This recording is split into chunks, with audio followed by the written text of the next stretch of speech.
जय श्री राम। नमस्कार दोस्तों, आज फिर मैं आपके लिए एक नए विषय पर जानकारी लेकर आई हूँ। हमारा आज का विषय है गोदावरी, वो नदी जो गंगा से भी पहले प्रकट हुई। यह बात आध्यात्मिक और पुराणों के अनुसार मानी जाती है कि गोदावरी नदी का प्रकट होना गंगा नदी से पहले हुआ था, लेकिन यह पूरी तरह से धार्मिक और पौराणिक मान्यताओं पर आधारित है, न कि ऐतिहासिक या वैज्ञानिक तथ्यों पर। तो चलिए जानते हैं इस नदी के बारे में।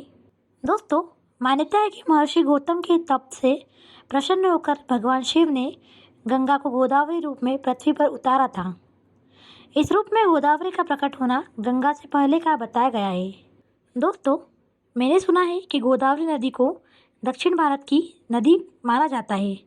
इसकी उत्पत्ति के पीछे एक कहानी है, तो चलिए जानते हैं उस कहानी के बारे में। दोस्तों, ये ऋषि गौतम को समर्पित है, जिन्होंने अनजाने में एक गाय की हत्या कर दी थी। लेकिन ऐसा कहा जाता है कि भगवान शिव ने अपनी जटाएं ब्रह्मागिरी के पत्थरों पर मारी, जिससे गोदावरी धरती पर अस्तित्व में आई। दोस्तों, शिव पुराण की कोटि रुद्र संहिता के इस अंश में गोदावरी नदी की कथा वर्णित है। इस वृत्तांत में ब्रह्मा के मानस पुत्र गौतम ऋषि ब्रह्मागिरी पर्वत पर तपस्या में लीन है। जब उस क्षेत्र में 100 वर्षों से सूखा पड़ा हुआ है और फसलें नहीं उग पा रही है, इसलिए दूसरों के कल्याण के लिए वे समुद्र देवता वरुण की तपस्या करने लगते हैं, जो 6 महीने बाद उनके समक्ष प्रकट होते हैं।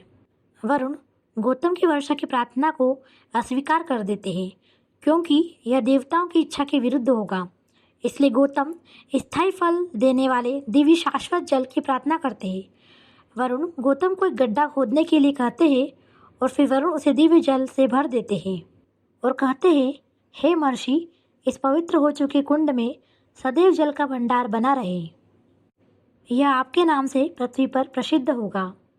यहाँ किया गया दान, किया गया अनुष्ठान, की गई तपस्या, यहाँ देवताओं के लिए किया गया यज्ञ और यहाँ पितरों को दिया गया श्राद्ध, सब कुछ अविनाशी होगा। इसलिए गौतम और उस क्षेत्र के अन्य ऋषि नए जलाशय के पास आते हैं और फिर उसे फसलें वगैरह बोना शुरू कर देते हैं। लेकिन एक बार गौतम अपने शिष्यों को पानी लाने के लिए भेजते हैं, लेकिन दूसरे ऋषियों की पत्नियां उन्हें रोक देती है, जो पहले पानी लाना चाहती है।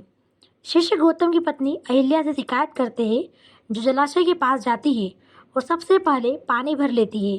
अन्य ऋषि इस छोटी सी घटना से क्रोधित हो जाते हैं, इसलिए बदला लेने के लिए वे गणेश से प्रार्थना करते हैं, जो उनके सामने प्रकट होते हैं। ऋषि उनसे गौतम को अपना आश्रम छोड़ने के लिए मजबूर करने के लिए कहते हैं।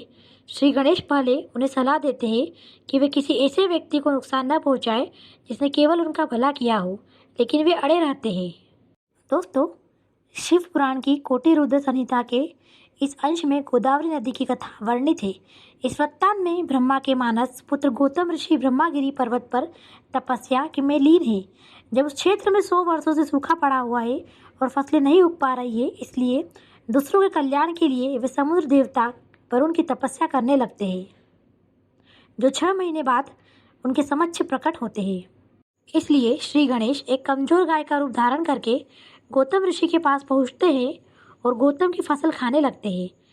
गाय को भगाने के लिए गौतम उस पर घास के कुछ तिनके फेंकते हैं, लेकिन जैसे ही घास गाय को छूती है, वह उसे मृत अवस्था में गिरते हुए देखते हैं। गौतम को यह जानकर गहरा सदमा लगता है कि उन्होंने गोहत्या कर दी है, जो हिंदू धर्म में एक महापाप है।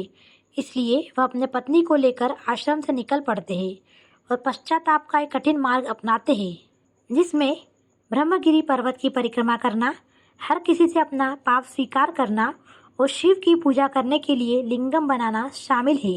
तो अंततः शिव उनके सामने प्रकट होते हैं और ऋषि गौतम पाप मुक्त होने का अनुरोध करते हैं। शिव हंसते हैं और कहते हैं, ऋषि गौतम ने कोई पाप नहीं किया है और गौतम इतने महान ऋषि है कि उन्हें देखने मात्र से ही अन्य लोग पाप मुक्त हो जाते हैं। ऋषि गौतम शिव से गंगा को वहां लाने का अनुरोध करते हैं, ताकि वे और अन्य लोग अपने पापों से शुद्ध हो सके। इसलिए गंगा वहां एक नई नदी के रूप में रहने को तैयार हो जाती है, जिसे पहले गौतमी नदी कहा जाता था, लेकिन अब गोदावरी नदी के नाम से भी जानी जाती है। तो दोस्तों, आज हमने गोदावरी नदी के बारे में जाना। मैं आशा करती हूँ कि हमारी आज की जानकारी आपके लिए महत्वपूर्ण और रोचक सिद्ध होगी। तो चलिए फिर मिलते हैं हमारे नेक्स्ट वीडियो में कुछ और नई जानकारियों के साथ। तब तक के लिए जय श्री राम और नमस्कार।